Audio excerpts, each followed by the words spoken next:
You guys, I need to sit down and talk to you about something that's been haunting me for weeks.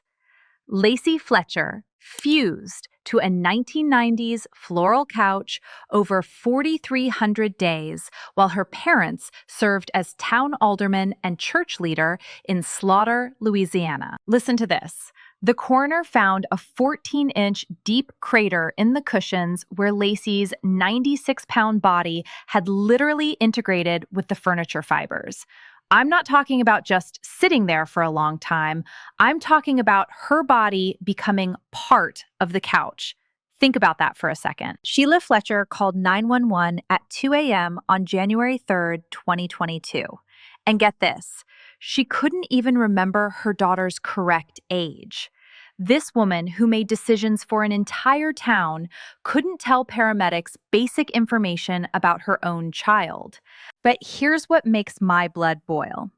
In a town of 900 people where everyone knew the Fletchers, nobody saw Lacey for 15 years. Nobody. Not one person. How does that even happen?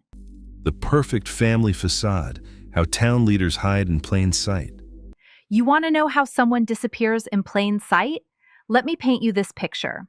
Sheila Fletcher voted on town ordinances while Lacey deteriorated just 36 inches away in their open-concept living room. Clay Fletcher led church services every Sunday and sat on community planning committees. What I'm calling Lacey's invisible years. The last time anyone in public saw Lacey Fletcher, she was 21 years old. Then, poof, gone. A complete disappearance from all social interactions. But here's the thing that gets me. Her parents kept showing up everywhere, as if nothing had changed.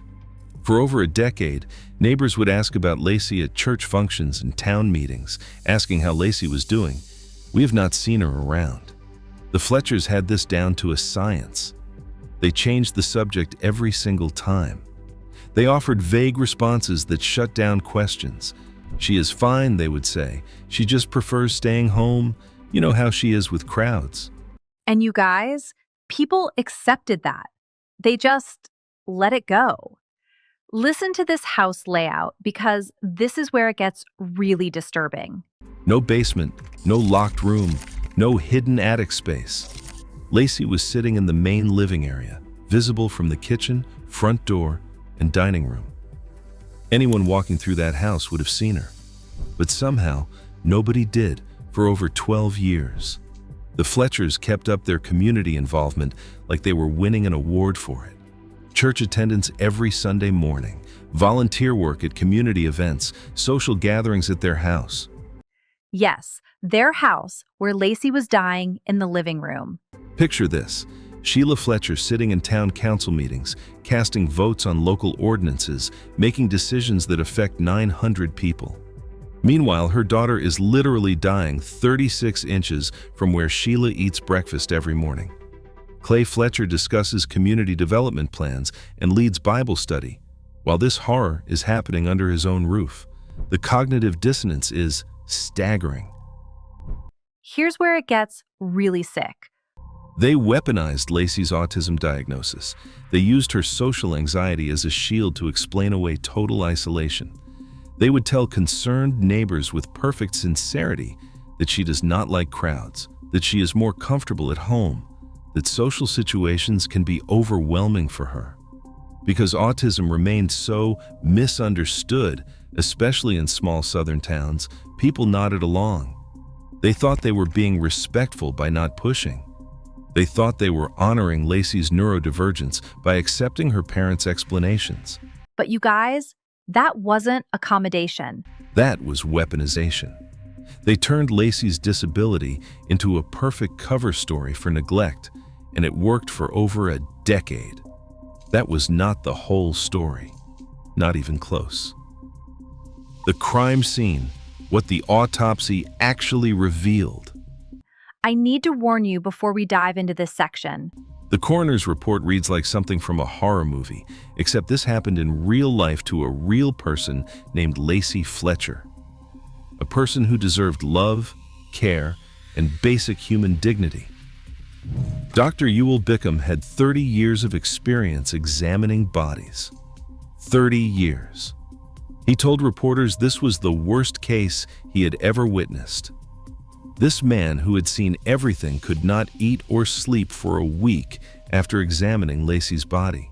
You guys, when someone with 3 decades of forensic experience says a case destroyed them, you know we're entering territory that challenges everything we think we know about human capacity for both suffering and cruelty. I actually had to stop reading the coroner's report multiple times. It's that devastating. Lacey's body weighed 96 pounds when they found her. That is, 96 pounds. That's what a healthy 12-year-old weighs. Lacey was 36 years old. The starvation was so severe, her body had begun consuming its own muscle tissue months before death. She was literally eating herself alive, trying to survive. And that was just the beginning of the horror. The ulcerations went bone deep. I want you to really think about what that means. These were not bed sores from lying in one position too long. These were craters in Lacey's flesh where tissue had died and rotted away while she was conscious and aware. The ulcerations covered her back, buttocks, and legs. Some measured several inches across.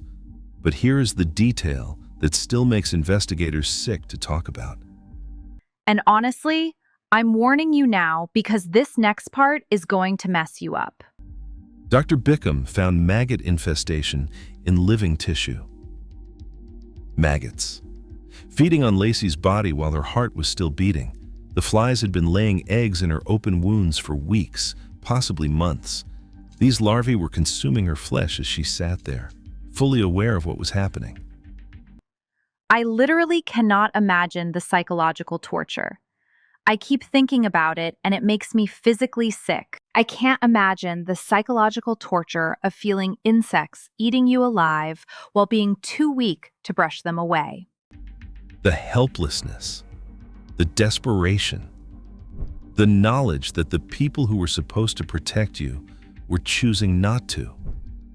The stomach contents revealed something that haunts everyone involved in this case. And you guys, I had to put the report down when I read this part. She had been consuming sofa foam padding and fecal matter. Lacey was so starved, so desperate for any kind of nutrition, that she was eating pieces of the couch she was dying on. The desperation in that detail breaks my heart completely. This is what medical professionals call pica, when extreme starvation drives the brain to consume anything, even non-food items, in a desperate attempt to survive. But understanding the medical term does not make the reality less devastating. Picture the level of desperation Lacey must have felt. So hungry that furniture foam seemed like a viable option. So neglected that she was reduced to eating her own waste just to put something in her stomach. While her parents maintained their perfect community image just feet away. But here is the detail that haunts everyone who worked this case. The couch fibers had grown into Lacey's skin. The fabric and foam had integrated with her tissue over years of sitting in the same position. She was not just sitting on furniture anymore. She had literally become part of it. When I first read that in the coroner's report, I had to put it down. I couldn't process what that meant. How do you live with the knowledge that your body is merging with furniture? How do you maintain any sense of humanity when you are slowly losing the physical boundaries of yourself? The house itself told this twisted story of systematic neglect disguised as perfect normalcy. Every single room was clean and organized, except for that one corner of hell. The kitchen sparkled like something from a home magazine. The bathrooms were spotless. The bedrooms were tidy and well-maintained. But the floor around Lacey had warped and buckled from years of bodily fluid seeping through. The contrast was deliberate. The Fletchers could maintain a pristine home everywhere, except where their daughter was dying. They had the energy and ability to clean, organize, and maintain their house. They just chose not to extend that care to Lacey. The crime scene photos show family pictures hanging on the walls just feet from where Lacey suffered. Clean countertops, normal furniture arranged pleasantly around the room, And then this one spot where humanity died a little bit every day for over 12 years. The dichotomy is what makes this case so psychologically disturbing.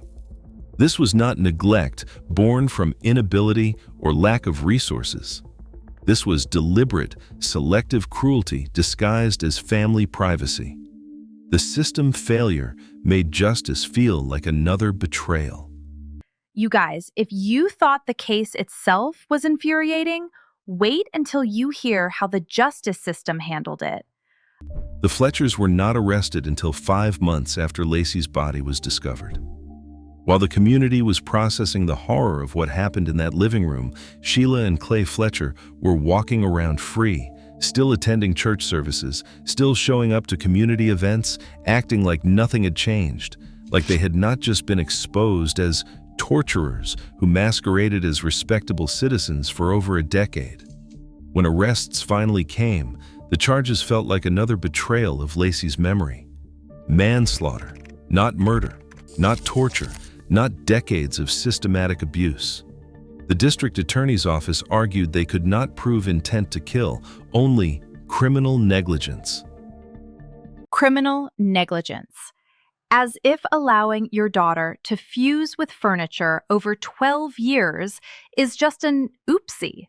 As if failing to seek medical attention while maggots eat your child alive is just poor judgment. The plea deal made everything infinitely worse. They received 40-year sentences with 20 years suspended. Clay and Sheila Fletcher will serve a maximum of 20 years for torturing their daughter to death. With good behavior and parole, they could be free in less than 15 years. 15 years. Lacey suffered for longer than her parents might serve in prison. We need to be different. Lacey Fletcher deserved advocates who would have pushed past polite deflections. She deserved parents who valued her life more than their reputation. She deserved a community that protected vulnerable members instead of protecting their own comfort. But here's what keeps me up at night thinking about this case. We need to be the people Lacey didn't have. When someone disappears from view for months or years, we cannot just accept vague explanations. When our gut tells us something feels off about a situation, even if it is awkward to ask questions, we have to speak up. The Fletchers got away with this because an entire community chose comfort over courage for over a decade. Politeness became complicity. Social boundaries became shields for torture. I'm not saying we need to be invasive or disrespectful, but we need to care enough about vulnerable people to push past our own discomfort. We must be willing to make things awkward if it means protecting someone who cannot protect themselves. Lacey's story is not just about two people who tortured their daughter. It is about how a community's silence enabled that torture to continue for 4,300 days. We owe it to Lacey's memory to never let that happen again. If you see something that does not feel right, even if everyone else seems okay with it, trust your instincts. Be the advocate someone desperately needs. Let's talk about this in the comments. Have you ever been in a situation where you wish you'd spoken up? How do we balance respecting privacy with protecting vulnerable people? And make sure to subscribe because we need to keep having these hard conversations about the cases where the system fails the people who need it most.